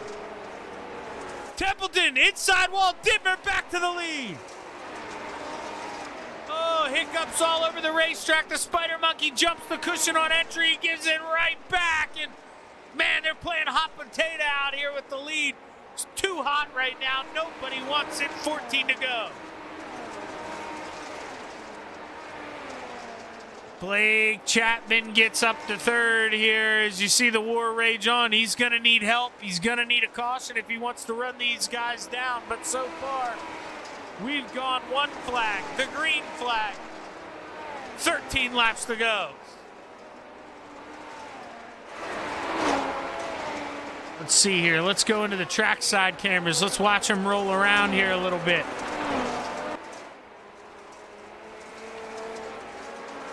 Whoa, look at the Desert Demon. Swinging the hammer up top. Trying to come back at his teammate there in the 20. Terry Landis, the wheelman in the 161. He has got that thing singing a song up on the top shelf. And Brandon Dittmer with another hiccup the last time around.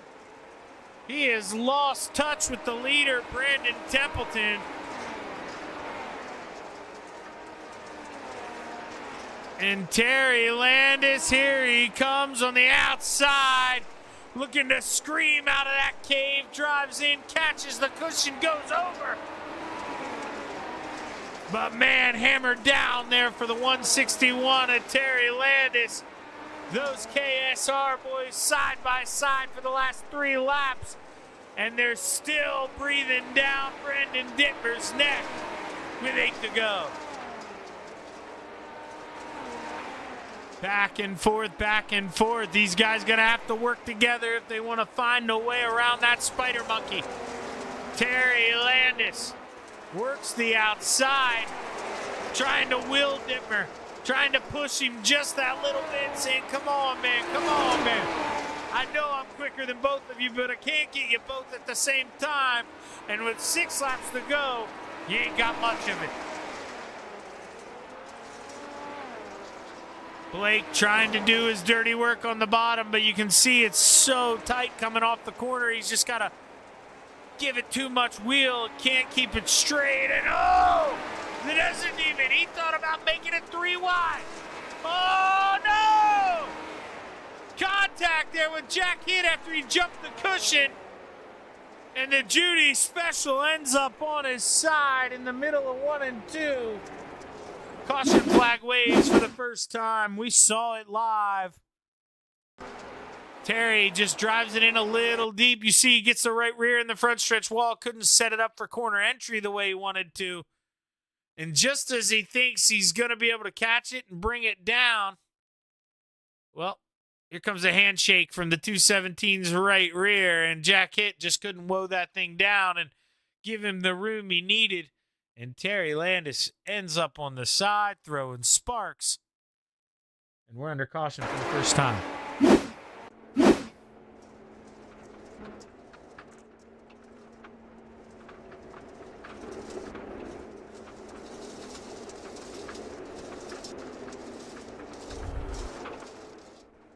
Oh, Brandon Templeton blinking a little bit. I was wondering what was going on with the camera. Hopefully the 31 gets it figured out.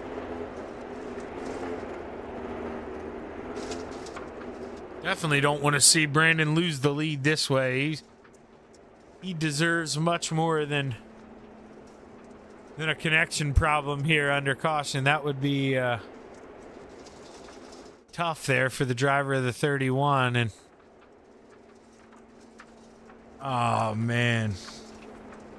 Brandon Templeton, I believe we may have lost him. We may have lost. No, it just flashed him out front.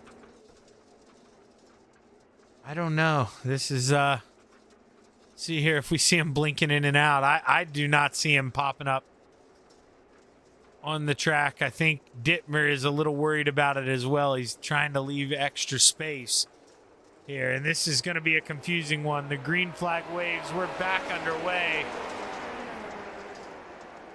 And I believe it's flashing an out there. It may have taken Templeton out of the race. Tough break there for the driver of the 31. We'll know for sure here as they come across this time. And Brandon Dittmer, he is your leader. It does not like what happened to Brandon Templeton there. The software, my apologies. Oh, Dittmer drops it up over. Able to grab it and bring it back down. But man, that was a close call here. Is Blake Chapman taking a swing now? Can he come up here? He's up to P2. He's got defending champion in the 217 now. He works his way around it with the white flag in the air. Man, oh man, you gotta think. The Spider Monkey. I would have never picked him to bring this thing home tonight. He drives it on the top shelf, and he does. He brings it home in Weed Sport. The Spider Monkey gets it done, and Jack hit P2. Blake rounds out the top three. Barker fourth, Bixler fifth, DeGood sixth, Maurer seventh, and Landis eighth. And I would assume Templeton going to get dropped back there to the back. I'm going to see here.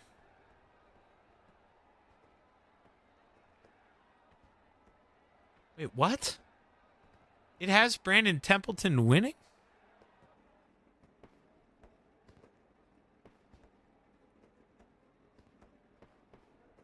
Okay, I have no idea what's going on here. Why we couldn't see him. We'll see here. Gonna mute everything really quick. I want to try to figure out what happened here.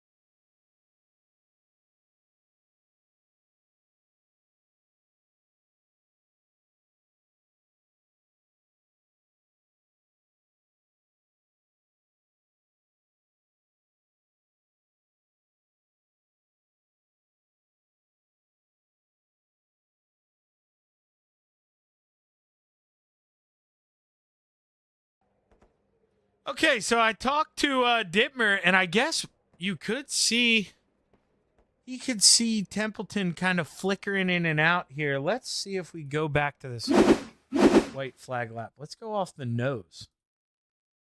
Because I'll try to see. So this is Brandon Dittmer. Now, it's so crazy because you see, we see absolutely nothing. He was telling me that they could see him flicker in and out every now and then.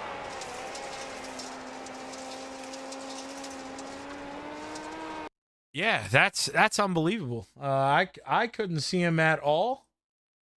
So, Brandon, when you go back and look at this, or I'll tell you about it in your interview, I feel bad, but you got to add a spot there to everybody on that list. That was pretty awkward, but hey, we'll run this thing down here and we'll pull up Jack Hitt here. Jack, I'll tell you what, man, I'm sure Brandon maybe told you guys there, Dittmer, but dude, I said that you got P2 there. I did not see Brandon Templeton even in my replay. I just drove off the front of Brandon Dittmer those last two laps. I could not see him blinking in and out at all. So to me, he was gone. I had saw him blinking under caution, and then he had just never came back. But P3, man, I guess that's still not too bad, right? Yeah, he started blinking during that caution. I mean, it was just a pretty consistent blink, but he was there the whole time. But I'm here trying to get the podium shot, and he's not in my replay either, so I don't know what happened. But he was there, and I mean, anytime we come to this track, he's always fast. So he deserved the win.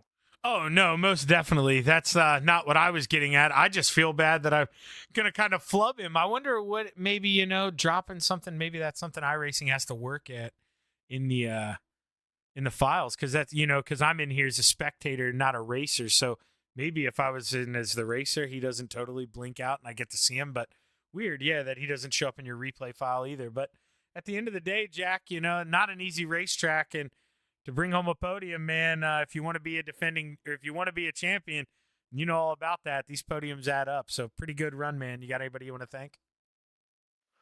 Yeah, rough start to the season for points, but got to thank you for putting on the broadcast, guys, for coming out and putting on a good race. We almost went green checker there. I don't know what happened between me and Terry. I apologize if I got into him though. And He had jumped the cushion. You know how sometimes you get into the front stretch wall? He did that with the right rear, and he missed the corner entry. So, dude, there was nothing you could really do. Not with how you got to set these things up. So you're in the clear. I think he'd say the same. yeah, I wasn't sure just because, like I said, you got to set them so early going into one there. But got to thank my wife, of course, for giving me time to do this too. Well, hey, hell of a job, Jack. Congratulations, man. And hey, dude, we thank you for all that you do, man. You're a big reason the gears are still turning. So we appreciate you, Jack. Good round. Yeah, thanks, man. Jack hit, bringing home P3. And now the guy who, well, I told you I just talked to him. I had to get the fill in. And I'm telling you, Brandon, well, Jack said the same thing that I just asked Jack. When he goes back and looks at the replay, he can't see Brandon's car either. So that's really, really weird. But, hey, man, it goes from a win to a second real fast. But, you had a pretty good race car. How you feeling about the night as a whole? Oh, nice, feeling pretty good. I mean, I don't race a lot of midgets. There's only a few tracks that I'm actually fast in a midget, and this just happens to be one of them. This and the Chili Bowl. But no, I have a lot of fun when I race these, and I mean, it's unfortunate that does happen, but no, we'll roll with the punches as they come, and I'm just happy to come out with the second out of this, especially after I almost stepped on it, gave it away like 3 different times. So yeah, that's what I said on the broadcast there, man. It was like the lead was hot potato. You guys, he fumbled it, he clips the wall there in 3 and 4. You go around and immediately overdrive it a little bit in 1 and 2. I mean, what was it about the top tonight? It seemed like it was so tricky in everything we came into, especially in 1 and 2, just guys maybe overdriving it a little bit. What made it so hard?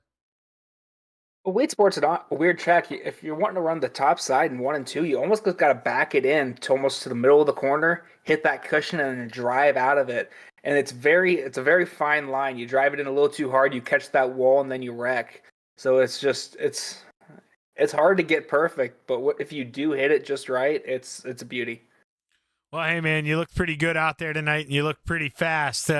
One short of the win, but, these things add up. And, man, those P2s, they do a wonder for the confidence. So, hell of a job, Brandon. Congratulations. Who you want to thank?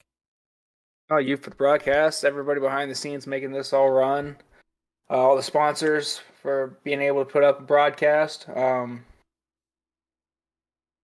all the guys for running tonight. Really good, clean racing for the most part, as far as I saw. And, yeah, just fun overall. Well, hey, hell of a run, Brandon. Congratulations, man. Can't wait to talk to you again. Thank you. And now we're going to bring up the man who won this thing, Brandon, I cheated you out of a win here because, dude, when you go back and look at this broadcast, I saw you blinking a little bit under caution. And every lap, okay, you would stay on the leaderboard at the top, but I swear to God, your car is gone. I cannot find a replay file for you from those last 5 laps. So I'm so sorry that I gave the win to Brandon Dittmer, but I thought you were gone, dude. No, that's not your fault, man. I guess my internet was acting up. Dittmer sent me a video of it. It was pretty bad. It was like a half a second I was there, and then I wasn't there for a second. So that's tough. I hate being that guy that's blinking. I've raced a lot of guys and been behind them when they're doing that, and it makes it a real tough task when you're struggling with the car and then someone starts blinking in your face. So that's tough, but I'll take it, I guess. I'm just glad it was the last few laps. If I'd have known it was that bad, I'd have probably pulled off. Well, no, and honestly, Brandon, let's, you won't say it, but I'll say it. The right guy brought it home. You were pretty quick out front. And it seemed like a couple times, you'd step on it a little bit, maybe clip that inside wall or jump the cushion, and you'd let Brandon get right back to you. What made this racetrack so tricky tonight, man, that it was just tough to hit your marks every time around? It's just the way I've been racing the last couple seasons. I can't get myself to just settle in and take what the car gives me. I'm always on the edge. I'm always feel like I'm always on a qualifying lap. It's like I tell myself this is a tricky track. Go out there and finish, and then next thing I know, I'm 5 laps in, full throttle, an inch off the walls. So I don't know what to tell you. It's just I'm glad I don't race it in real life because it'd probably be expensive. Yeah, man, it's hard to take the bark out of that dog. And Brandon, any time you get in one of these, you're one of the favorites going in. You're super quick, and I know tonight it hadn't gone your way so far. So to be able to come back, man, put all that bad crap in the past here and end the night with a checkered flag, I know it's got to feel good. Congratulations, man. Who you want to thank? I got to thank Jay with Dirt Track Bank, everybody back at Hammer Down Racing, Joe, Kurt, and Brian. Brian's been feeding us some setups for the open stuff, and that's been helping the program a lot. So we've been getting a little more speed in the mods here and there.